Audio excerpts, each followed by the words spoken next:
All India bar exam preparation important question answer part 2 question 21 to 40 civil प्रक्रिया संहिता 1908 प्रश्न 21 वा प्र सा की धारा 211 में परिभाषित विधिक प्रतिनिधि में सम्मिलित नहीं है।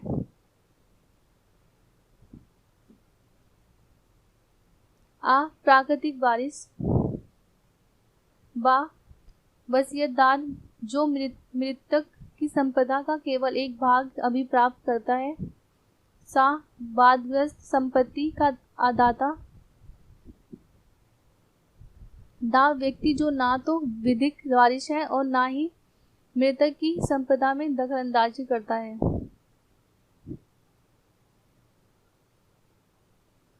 उत्तर है दा व्यक्ति जो ना तो विधिक वारिस है और ना ही मृतक की संपदा में दखलंदाजी करता है। प्रश्न 22 सिविल प्रक्रिया संहिता के निम्नलिखित में से किस उपबंध में अंतःकालीन लाभ को परिभाषित किया गया है?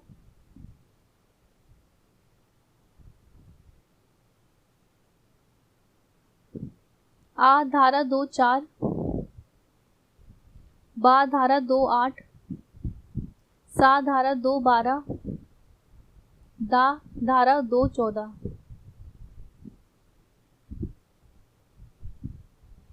उत्तर है सा धारा 2.12।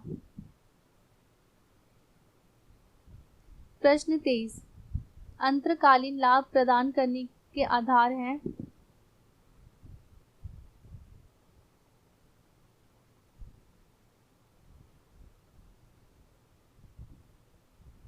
ऑप्शन है आ सदोष कब्जाधारी अपने सदोष कार्य से लाभान्वित ना हो, बा वास्तविक स्वामी को सदोषपूर्ण करवाने से पूर्ण की स्थिति में स्थापित करना,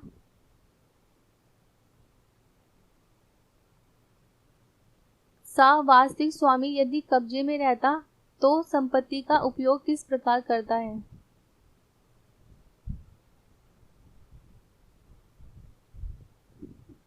दा उपरोक्त सभी।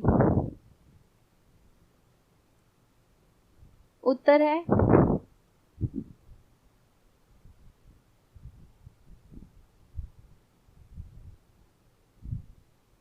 दा उपरोक्त सभी। प्रश्न 24 असत्य कथन बताइए।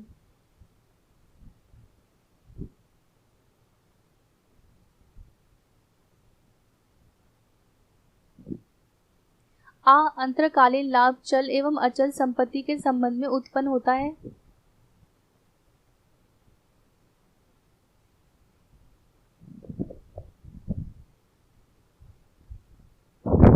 बा उस संपत्ति पर अवैधपूर्ण कब्जा रखने वाले व्यक्ति को वस्तुतः प्राप्त हुआ है। सा सदोषपूर्ण कब्जाधारी उस संपत्ति पर सदोष कब्जे की अवधि में या तो वस्तुतः प्राप्त करता है या मामूली तत्परता से प्राप्त कर सकता था, इसमें से कोई नहीं।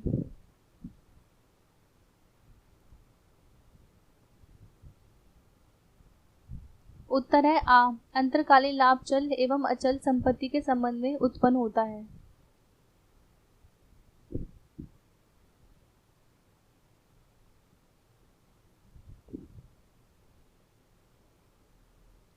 प्रश्न 25 अचल संपत्ति के अंतरकालीन लाभ से ऐसे लाभों पर ब्याज सहित ये लाभ अभिप्रेत है जो ऐसी संपत्ति पर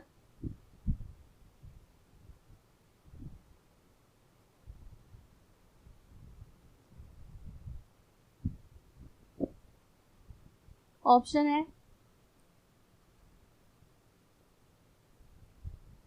आ सदोष कब्जा रखने वाले व्यक्ति को उससे वस्तुतः प्राप्त हुए हो या जिन्हें वह मामूली तत्परता से उससे प्राप्त कर सकता था।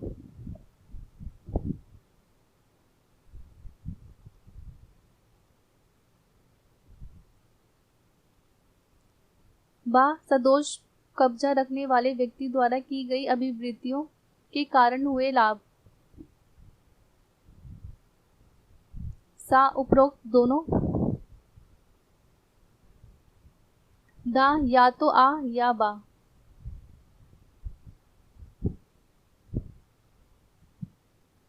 उत्तर है आ सदोष कब्जा रखने वाले व्यक्ति को उससे वस्तुतः प्राप्त हुए हो या जिन्हें वह मामूली तत्परता से उससे प्राप्त कर सकता था। प्रश्न 26। दीवानी प्रक्रिया संहिता की निम्नलिखित धाराओं में से कौन सी आदेश को परिभाषित करती है?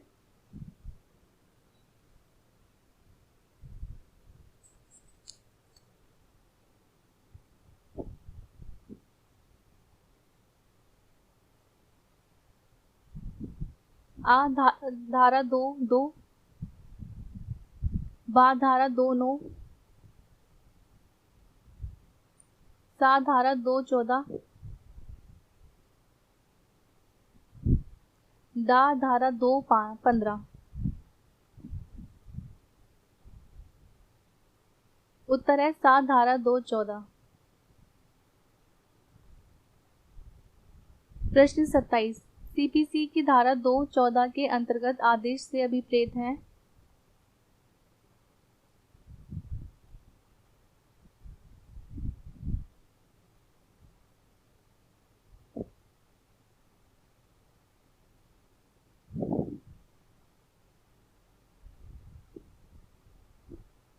आ सिविल न्यायालय के निर्वाधन की प्रारूपिक अभिव्यक्ति जो डिग्री है।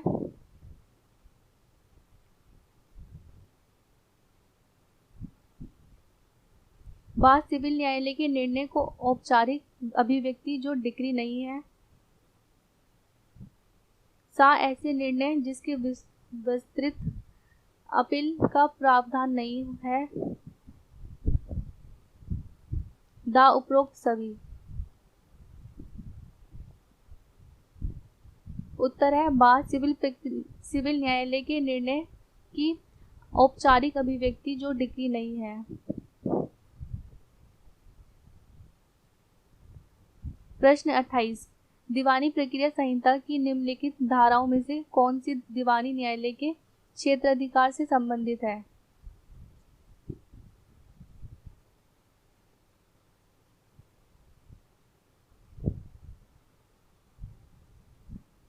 आ धारा 4, बा धारा 5, सा धारा 6, दा इनमें से कोई नहीं। उत्तर है सा धारा 6। प्रश्न 29। सभी सिविल न्यायालय को किन वादों के विचारण की अधिकारित है?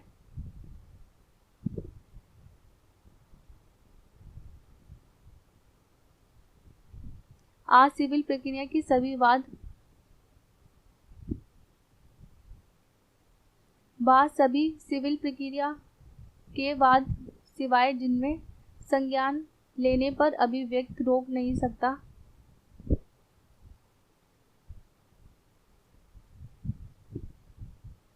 सा सिविल प्रक्रिया के वाद सिवाय जिसमें संज्ञान लेने पर विवक्षित रोक नहीं है।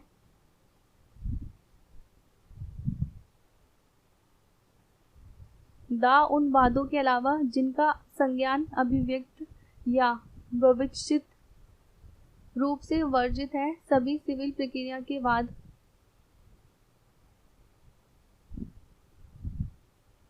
उत्तर है दा उन वादों के अलावा जिनका संज्ञान अभिव्यक्त या विवक्षित रूप से वर्जित है सभी सिविल प्रक्रिया के वाद।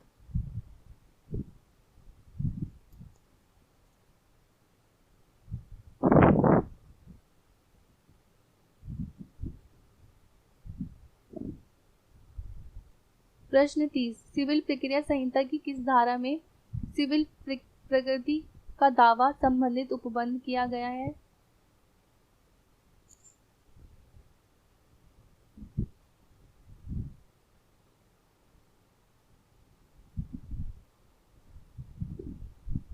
आ धारा 8, सा धारा 10, बा धारा 9, दा धारा 11,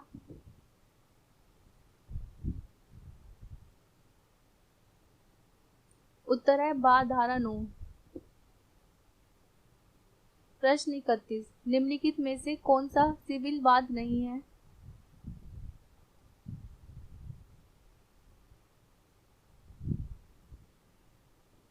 आ मत देने का अधिकार,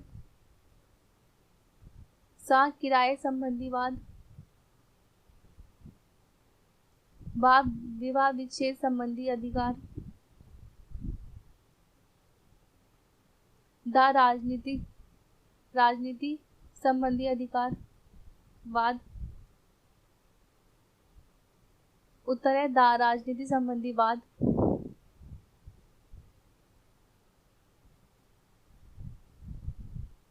प्रश्न 32, निम्नलिखित में से कौन सा दीवानी प्रकृति का वाद है?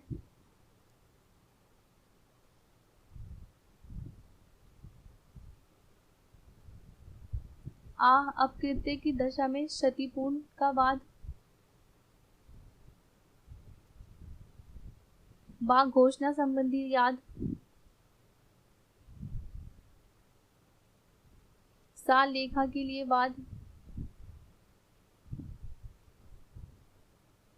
दा उपयुक्त सभी।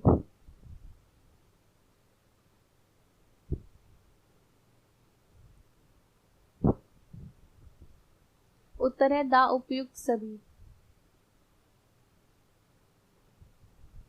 प्रश्न 33, सिविल प्रक्रिया संहिता के अंतर्गत कौन सा वाद दीवानी प्रकृति का वाद नहीं है? आ सामाजिक कार्यों से वंचित किए जाने के बाद, बा वेतन के बकाया के लिए लाया जाने वाला वाद,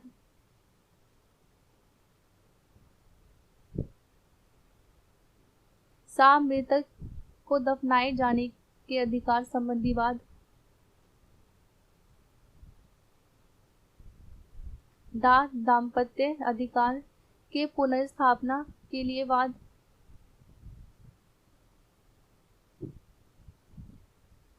उत्तर है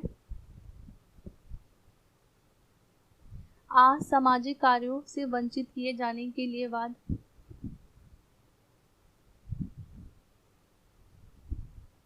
विवाद। प्रश्न 39, निम्नलिखित में से कौन सा वाद सिविल प्रक्रिया का नहीं है?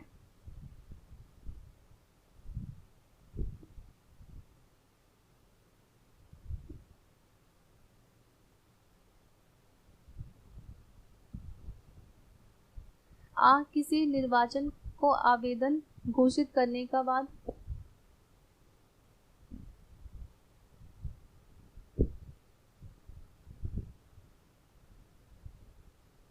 बा पूजा के अधिकार से संबंधी वाद, सा जाति के इस नियम का पालन करने के लिए वाद की जब किसी की लड़की की शादी हो तो वह जाति को कोई राशि दे, दा विशिष्ट अनुतोष के अधिकार से संबंधित वाद, उत्तर है सा जाति के इस नियम का पालन करने के लिए वाद की जब किसी की लड़की की शादी हो तो वह जाति का कोई राशि दे।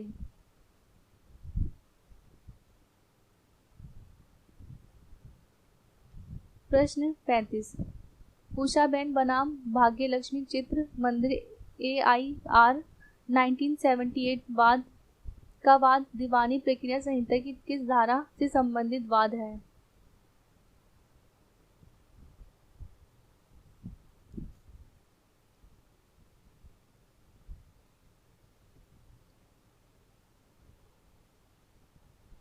धारा 9, सा धारा 11, बा धारा 10, दा धारा 21।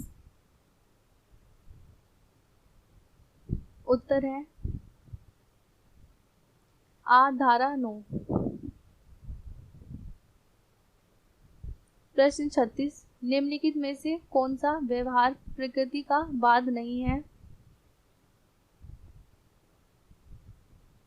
आ एक बात जिसमें संपत्ति संबंधी अधिकार प्रतिपादित है। बा एक बात जिसमें किसी पद संबंधी अधिकार प्रतिपादित है। सा एक जातीय भोज के निमंत्रण में उसी जाति के सदस्य को अलग रखने पर उसके द्वारा प्रस्तुत वाद।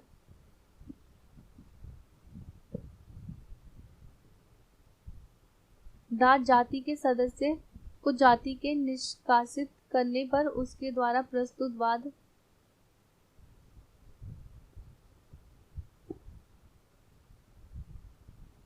उत्तर है सा एक जातीय भोज के निमंत्रण में उसी जाति के सदस्य को अलग रखने पर उसके द्वारा प्रस्तुत वाद।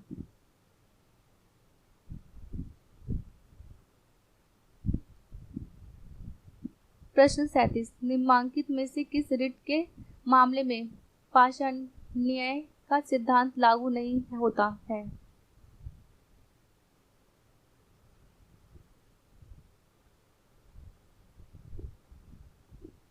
आ उत्प्रेक्षण, सा अधिकार प्रेक्षा, वा परमादेश, दा बंदी प्रत्यक्षीकरण। उत्तर है दा बंदी प्रत्यक्षीकरण। प्रश्न 38 क्या विदेशी न्यायालय में से किसी वाद का लंबित होना उसी वाद के हेतु पर आधारित किसी वाद का विचारण करने से भारत के न्यायालयों को प्रभावित करेगा?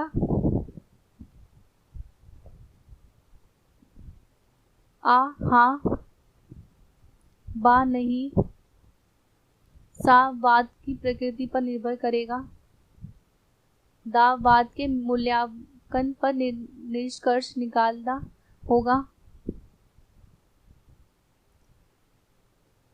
उत्तर है बा नहीं। प्रश्न 39 निम्नलिखित शर्तों में से एक शर्त संहिता की धारा 10 के अंतर्गत वाद स्थगित करने के लिए आवश्यक नहीं है, बताइए। आ दोनों दावे उन्हीं पक्षकारों के बीच चल रहे हों, बा विवादग्रस्त प्रश्न दोनों में ही वही हो, सा दोनों दावे एक ही कोर्ट में विचाराधीन हो, दा दोनों वाद सक्षम न्यायालय में चल रहे हों। उत्तर है सा दोनों वाद दावे एक ही कोर्ट में विचाराधीन हो। प्रश्न 40 सिविल प्रक्रिया संहिता की धारा 10 के स्थगन आदेश के विरुद्ध निम्न में से क्या उपचार है?